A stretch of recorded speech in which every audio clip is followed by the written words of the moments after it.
Pour moi, être un bon ingénieur, c'est savoir se remettre en question à tout moment. C'est faire preuve d'humilité par rapport à son savoir. C'est être capable de prendre en compte tous les aspects de la problématique qu'on traite, y compris les aspects sociaux qui sont souvent oubliés. Pour moi, un bon ingénieur, c'est réfléchir aux conséquences de nos actes.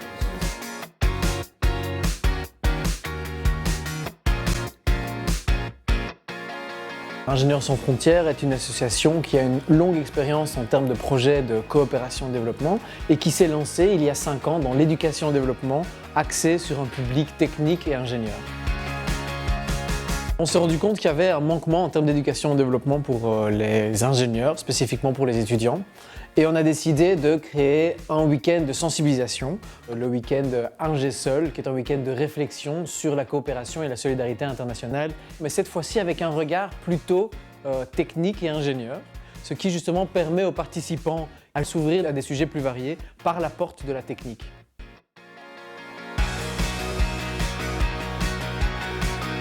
Je trouve que ça a très bien commencé parce qu'ils ont été extrêmement critiques par rapport à eux-mêmes. Le début, les 2 premières activités du week-end étaient justement sur est-ce que la coopération, est-ce que ça a vraiment du sens? Je trouve ça très bien de commencer comme ça et de se dire est-ce que ça sert à quelque chose que je fais au lieu de se lancer en disant c'est très bien, c'est génial. Le monde est fait par des ingénieurs, c'est sûr. Mais en même temps, il faudrait au moins qu'ils ne se mettent pas au service de n'importe qui pour faire n'importe quoi, pour autant que ça soit créatif. Ça ne suffit pas d'être créatif. On a eu également différentes expériences de gens qui sont partis à l'étranger.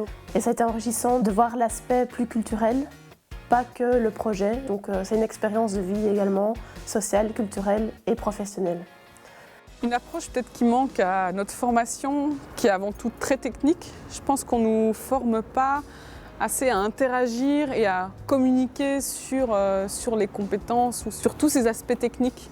On peut être très bon ingénieur, avoir une très bonne méthodologie, suivre un très bon processus, mais si on ne sait pas communiquer dessus, si on ne sait pas interagir en fait avec ses collègues ou les bénéficiaires du projet, tout peut capoter.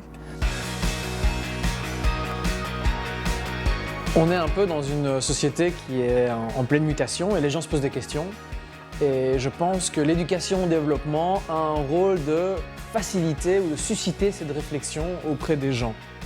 De se poser des questions, de se mettre dans des situations hors de leur zone de confort pour justement arriver à trouver des alternatives aux problèmes que l'on rencontre dans la société actuelle.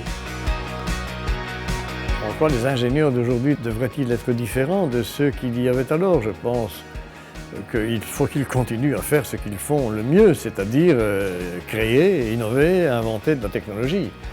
Mais en même temps, j'aimerais bien qu'ils soient plus conscients des implications sociales et politiques, et pas seulement des implications économiques. C'est vraiment une optique où on s'ouvre l'esprit et on va rentrer chez nous, on a juste envie de se renseigner encore plus sur la question parce qu'on se rend compte qu'au final, on ne connaît peut-être pas grand-chose et ça permet juste de s'en rendre compte et de vouloir aller beaucoup plus loin dans cette démarche de renseignement, quoi.